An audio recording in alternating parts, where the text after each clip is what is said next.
Faire des choses ici que le cancer. Désolé pour votre... Ah, vous avez le vôtre.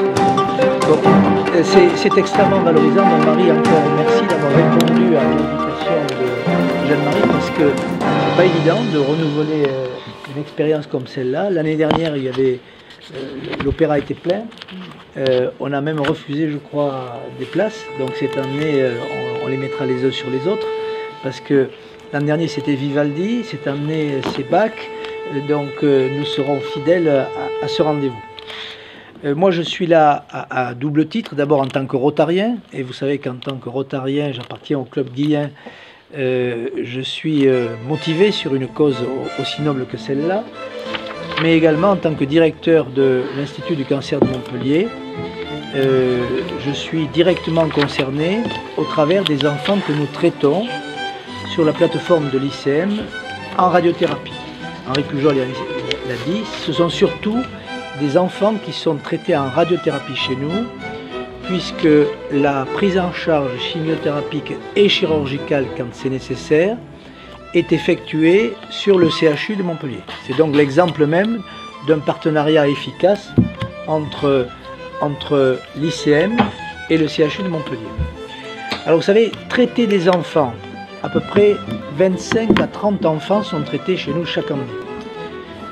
Souvent pour des pathologies qui concernent principalement les tumeurs cérébrales, mais il y a également d'autres tumeurs embryonnaires qui sont traitées chez nous. Traiter des enfants dans une ambiance adulte, puisque la majorité des patients qui sont traités chez nous, quel que soit le secteur où ils sont traités, sont principalement des adultes, ça suppose des aménagements. Ça suppose une organisation différente.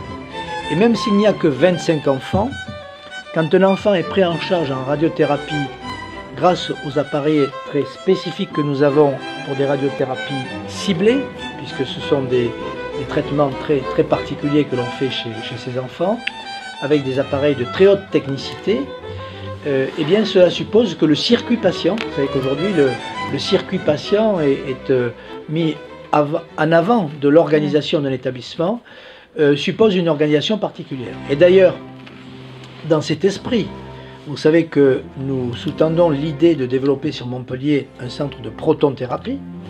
Et la protonthérapie est principalement destinée aux enfants et aux adultes jeunes. Pourquoi? Parce que ce sont des thérapeutiques encore plus efficaces que les rayonnements ionisants que l'on utilise actuellement. Ce sont des thérapeutiques qui sont encore plus ciblées et surtout qui entraînent encore moins d'effets secondaires. Et quand on traite un enfant de 10 à 12 ans d'une pathologie dont on va le guérir, mais dont il va falloir assumer les effets secondaires tout au long d'une vie, il est indispensable que pour ces enfants, on ait le meilleur traitement que l'on puisse mettre à leur disposition. Et donc la protonthérapie s'inscrit également dans cette perspective. Alors quand on a des enfants qui sont traités en radiothérapie, eh bien, il faut les recevoir, organiser leur circuit, une salle de jeu a déjà été aménagée, et maintenant cet argent que l'on va recueillir de cette action caritative, il est prévu qu'il soit destiné à l'organisation d'un système d'écoute dans chacune des salles de radiothérapie pour que les enfants soient mis dans une ambiance réconfortante, rassurante, parce que, vous le comprenez, il y a déjà beaucoup de stress chez l'adulte, mais chez l'enfant c'est toujours multiplié à la puissance 10. Et donc c'est un jeu, un système d'écouteurs avec de la musique intégrée qui va être organisé dans chacune des salles de radiothérapie destinées à l'enfant, c'est-à-dire là où nous avons les deux accélérateurs variants robotisés, puisque ce sont des appareils qui sont spécifiques pour la stéréotaxie et des actions extrêmement ciblées comme cela est nécessaire pour les tumeurs de l'enfant. Donc merci beaucoup Jacques, on voit bien quelle est l'importance de cette adhésion au traitement pour l'enfant, diminuer bien sûr les effets secondaires, mais aussi faire qu'on diminue l'angoisse liée au traitement lui-même. Et c'est le rôle que nous avons, nous, presse, journalistes qui êtes là, et nous, Radio Aviva, on a aidé au niveau de l'action, au niveau de la communication de cette action. On a un rôle majeur pour que l'opéra soit bondé. Henri, tu voulais nous dire quelque chose? Simplement une chose, c'est que Il ne faut pas venir que pour les enfants. Il faut venir aussi pour Madame Marie Cantagril. Il faut venir pour elle parce que moi je crois que je connais encore un peu moins mélomane que Jacques Domergue. Je suis au ras du sol. Hein, je suis au ras du sol. Mais quand vous la voyez, vous comprenez qu'elle est dans la musique, ou peut-être la musique est dans elle, mais enfin, il y a un message passe, voilà. Que le message passe pour les enfants, madame, je vous félicite. Hein. Ouais, ouais. Hein? Alors, non, on vous félicite. Il faut dire que c'est vrai que c'est un moment d'exception. Marie Cantagril va venir nous rejoindre pour parler justement de son projet artistique. Et il faut préciser qu'elle n'est pas seule, elle est là avec l'orchestre justement qu'elle dirige. Marie? Voilà. Je vais vous dire Oui. Dis-le après, ça va venir, on enchaîne. C'est possible. Allez.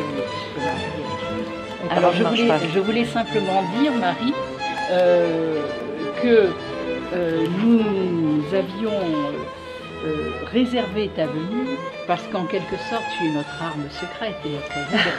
Et alors d'un commun accord nous avions convenu que tu arriverais sur la fin, n'est-ce pas, pour apporter la touche artistique dont je n'ai pas encore parlé, mais précisément quand j'ai cité à l'invitation tout à l'heure de Perla la nature de notre projet, j'ai réservé pour la fin et pour t'accueillir la dimension artistique. Alors, quel rapport entre un concert et d'autre part des intentions caritatives? Il y a un rapport plus profond qui me semble. Parce que, pour moi, et pour beaucoup qui aiment la musique, ce n'est pas de l'émotion désordonnée, comme on le dit trop souvent, une espèce de coup d'adrénaline qui vous arrive brusquement. La musique, elle est aussi passion, énergie et organisation. Car quand on doit être comme l'est Marie Cantagril, un excellent interprète, c'est une série de défis et d'épreuves qu'il faut franchir, comme le franchissent d'ailleurs les malades. Et elle nous apporte donc l'énergie et aussi l'organisation de la musique, la manière dont la musique nous structure et nous fait apercevoir à travers la beauté des nombres de l'organisation. Voilà, c'est ce que je voulais dire.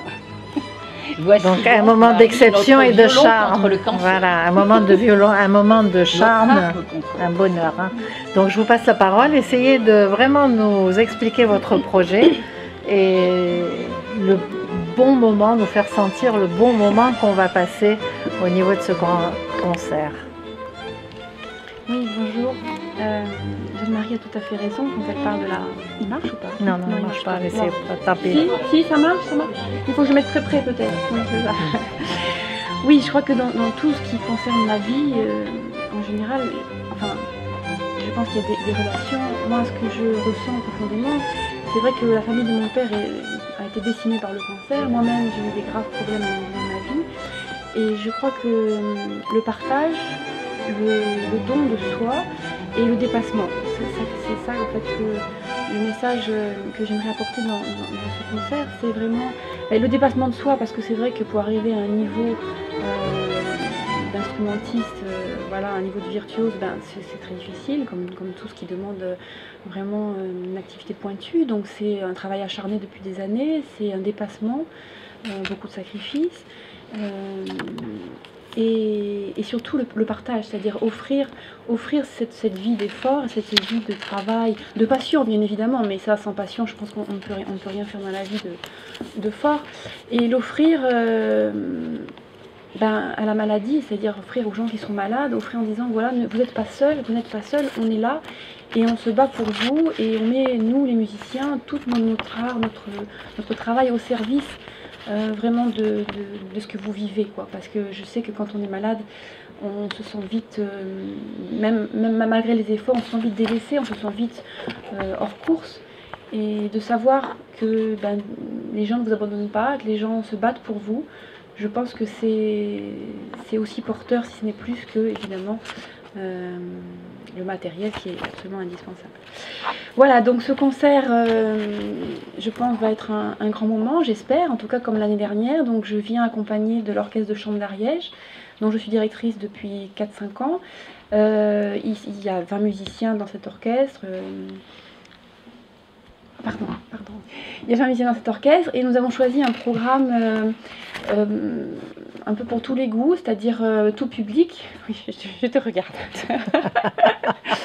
Tout public. Donc j'ai choisi les 2 concertos de Bach pour violon et orchestre qui ne sont pas du tout à l'image qu'on peut avoir de Bach quand on est un petit peu en dehors de la musique classique ou même mélomane.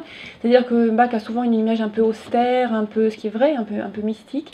Ces concertos sont vraiment un éclatement de vie, de vitalité, d'espoir, d'optimisme, des mouvements très rapides, des mouvements vraiment avec une vitalité, une vie incroyable, beaucoup de courage aussi dans les mouvements lents qui sont extraordinaires. Ensuite, nous avons choisi la méditation de Tchaïkovski opus 42. Alors là, Tchaïkovski, évidemment, c'est un de mes compositeurs préférés, parce qu'il y a un romantisme exacerbé, il y a un espoir, une lumière dans cette musique. Ce qui est étonnant d'ailleurs quand on sait qu'il a eu beaucoup de problèmes dans sa vie, qu'il était dépressif et qu'il a essayé de se suicider à un moment donné, comme quoi la transcendance, encore une fois le dépassement de soi et de ses problèmes peuvent générer de grandes choses. Donc Tchaïkovski, magnifique compositeur avec cette méditation vraiment qui est bouleversante. Et puis on va finir avec du folklore, parce que Sarasate, compositeur espagnol qui a écrit beaucoup de virtuosité pour violon, a écrit une fantaisie sur les airs de Carmen de Bizet. Et donc c'est l'histoire de Carmen un peu... Alors évidemment, il ne faut pas venir avec l'idée de l'opéra, parce que c'est quand même du violon, c'est une pièce pour violon, donc amateurs d'opéra surtout, laissez chez vous l'attente de l'opéra, parce que ça n'a rien à voir, mais on retrouve quand même des thèmes célèbres de Carmen, et tout ça traduit par le violon, avec beaucoup de virtuosité, un éclaboussement, quoi, de vraiment beaucoup de vie, beaucoup d'énergie dans ses œuvres.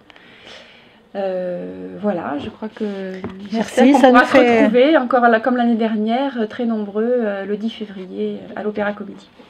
Alors c'est à 20 h à l'Opéra Comédie.